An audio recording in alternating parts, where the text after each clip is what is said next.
Slick back. No, no, slick back. That's what I said. Slick back. No, nigga, I'm a pimp named Slick back. Pimp named Slick back. Pimp named, pimp named, pimp named Slick back. Nigga, are you deaf? I'm a pimp named Slick. Assalamualaikum warahmatullahi wabarakatuh. Perkenalkan, nama saya Repa Sepia dengan NIM 2130111113 dari jurusan Pendidikan Guru Madrasah Ibtidaiyah UIN Mahmud Yunus Batu Sangkar.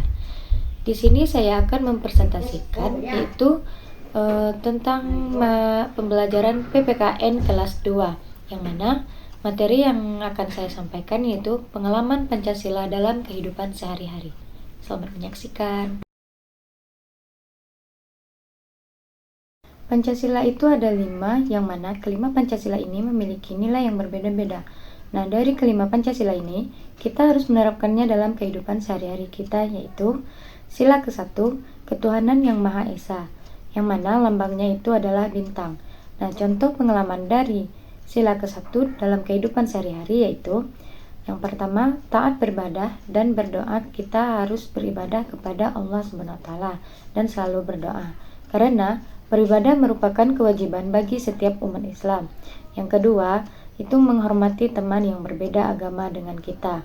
Contohnya, ada teman kita yang bukan orang Islam, namun teman kita itu sekolah di tempat kita. Nah, kita juga harus bisa menghormatinya, berteman baik dengannya, tidak boleh kita mengucilkannya. Yang ketiga, yaitu menolong teman yang berbeda agama dengan kita. Dan yang keempat, memberi kesempatan kepada teman yang sedang beribadah dan berdoa kepada keyakinan masing-masing. Sila kedua itu kemanusiaan yang adil dan beradab, yang mana lambangnya adalah rantai emas. Nah, contoh pengalaman dari sila kedua dalam kehidupan sehari-hari yaitu yang pertama, peduli kepada sesama, dan yang kedua, menolong orang lain yang sedang kesulitan, dan yang ketiga, menghibur teman yang sedih. Nah, maksud dari 3 sila kedua ini adalah kita sesama manusia itu harus ada rasa peduli terhadap sesama, yang mana kita harus menerapkan 3 pengalaman tadi dalam kehidupan sehari-hari kita. Nah, sila ketiga itu ada Persatuan Indonesia. Nah, lambangnya adalah pohon beringin. Contoh pengalaman dari sila ketiga ini dalam kehidupan sehari-hari kita yaitu yang pertama, hidup rukun dengan orang lain seperti dengan teman, tetangga kita, dan sama siapapun kita itu harus hidup rukun. Nah, yang kedua, mencintai tanah air, dan yang ketiga, mencintai dan memakai produk dalam negeri. Nah, contohnya kita memakai barang-barang dan membelikan barang-barang yang hasil karya dari Indonesia, yaitu negara kita sendiri. Yang keempat, itu tidak membeda-bedakan antara suku, agama, dan budaya. Nah, kita dengan teman kita atau dengan orang lain itu tidak boleh membedakan suku, budaya, agama, karena kita itu semuanya diciptakan sama di mata Allah Subhanahu wa Ta'ala. Nah, yang kelima itu melaksanakan upacara bendera dengan tertib. Kita mengikuti selalu upacara itu dengan tertib sebagaimana pahlawan kita yang telah memperjuangkan negara ini. Nah, sila keempat itu kerakyatan yang dipimpin oleh hikmat, kebijaksanaan dalam permusyawaratan perwakilan.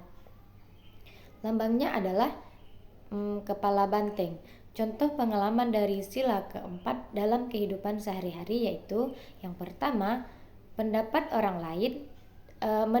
pendapat orang lain dengan lapang dada. Yang kedua, melakukan musyawarah untuk mengambil keputusan ketika bermusyawarah. Nah, ketika kita bermusyawarah, kita harus menerima juga pendapat dari orang lain. Yang ketiga itu tidak memaksakan kehendak kepada orang lain.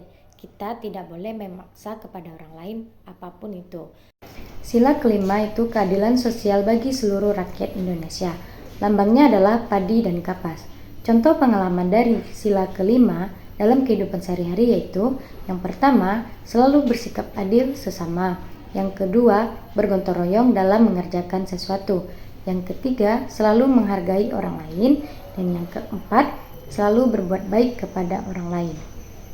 Dari pernyataan di atas dapat disimpulkan bahwa Pancasila sebagai dasar negara yang memiliki arti bahwa Pancasila menjadi sumber nilai, norma, dan kaidah bagi segala peraturan hukum dan perundang-undangan yang dibuat dan berlaku di Indonesia, baik yang tertulis maupun yang tidak tertulis. Cukup sekian materi yang saya sampaikan pada hari ini. Kurang dan lebihnya saya mohon maaf. Wassalamualaikum warahmatullahi wabarakatuh. Terima kasih sudah menonton.